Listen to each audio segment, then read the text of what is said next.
Good afternoon, peeps. Hope you're all doing well. Double upload today because I feel there's been a lot happening in the sporting world over the past couple of weeks. So I'm thinking I'm going to look at the boxing events which we have coming up this weekend because we got some good fights, and I'm going to make a few predictions and have a look at them and just have a little dissect to what we're going to get here. So Friday night we have got Danny Jacobs fighting against Gabriel Rosado. I think Rosado 25 wins. He's had like 12 losses, I think. He's a good strong fighter, but I think Danny Jacobs should come through him enough. I think just levels, he's just a level above. I know Rosado got knocked out by Golovkin. David Lemieux beat him. Martin Murray even got a victory over him. So I think he's just not at that world level. But I think it's a good fight to keep Danny Jacobs warm and to keep him busy for the time being before he goes on to the next stage of his career. The question for me will be, is he staying at 160 or is he going to go 168? Because he's a big lad for 160. So then there's potential fights of him 168 as well. So it'll be interesting to see where he goes. But I do see him coming past that fight.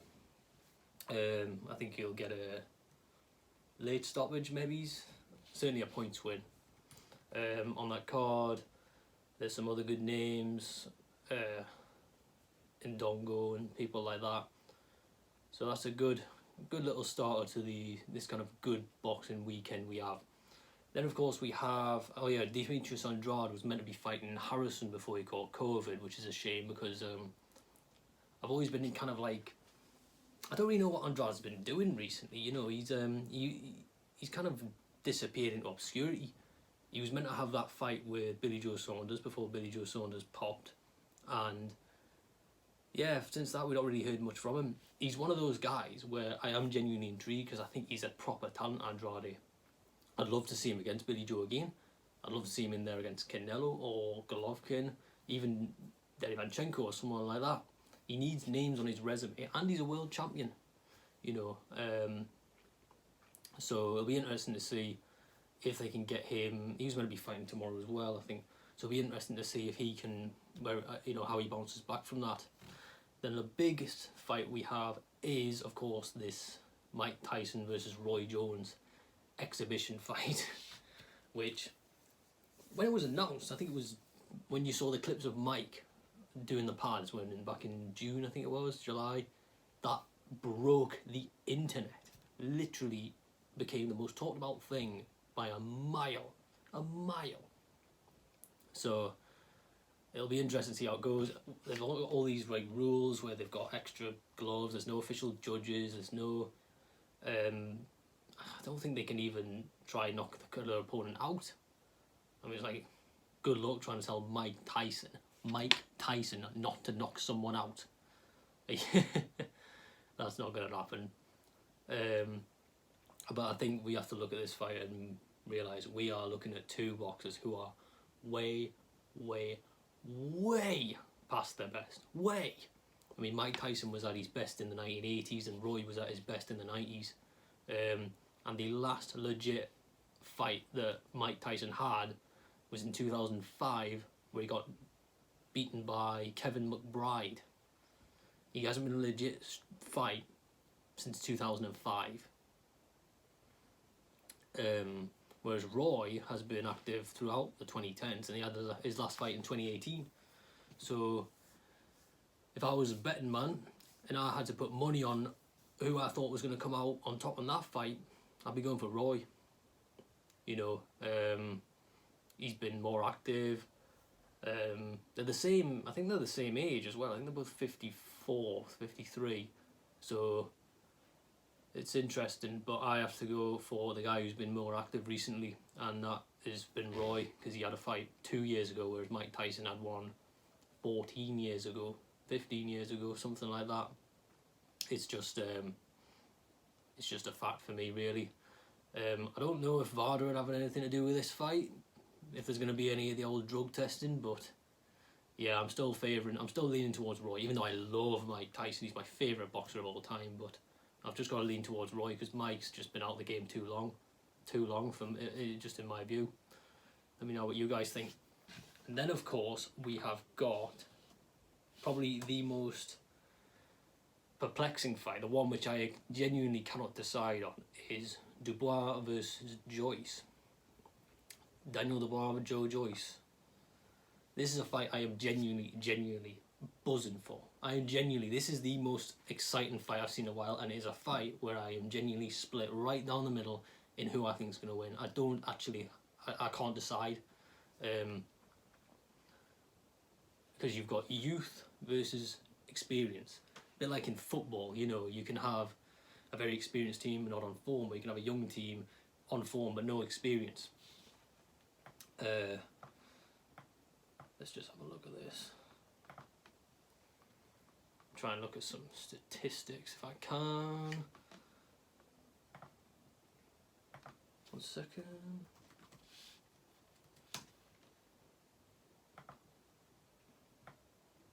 So Daniel's at 15-0, 14 of them being knockouts, and then Joe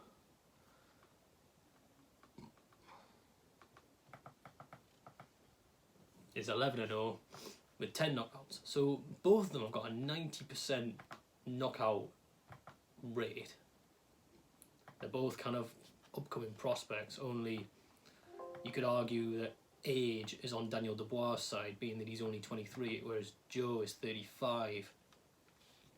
I think he's 35, yeah.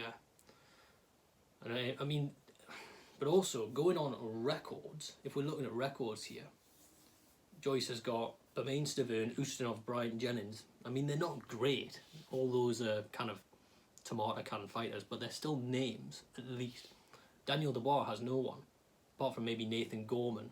But Nathan Gorman's, again, still kind of a prospect, and he's got Kevin Johnson as well. Kevin Johnson's a punching bag at the moment, so it doesn't really count on Tom Little, who's not really anyway. He got knocked out by Babbage at the weekend. So, it's a tricky one. It's a genuine 50-50 fight. If I was a betting man though, and you had to ask us who I'd be putting my money on,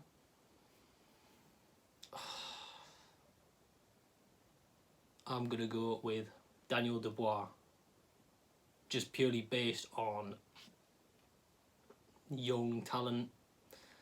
I think Joe is good. I think Joe is the better boxer, but I think Daniel is the power puncher here. So it's kind of like boxer versus puncher, but I think there's other sort of things we can look at. Joe maybe has better head movement, but his foot movement is terrible. He's so slow, which makes him hittable. Then again, he has got quite a good chin, but he's so slow. I mean, you looked at that fight versus Ustinov, and it put you to sleep. Whereas Daniel is known for his kind of explosive power. He's got a bit better with his movement with his head now.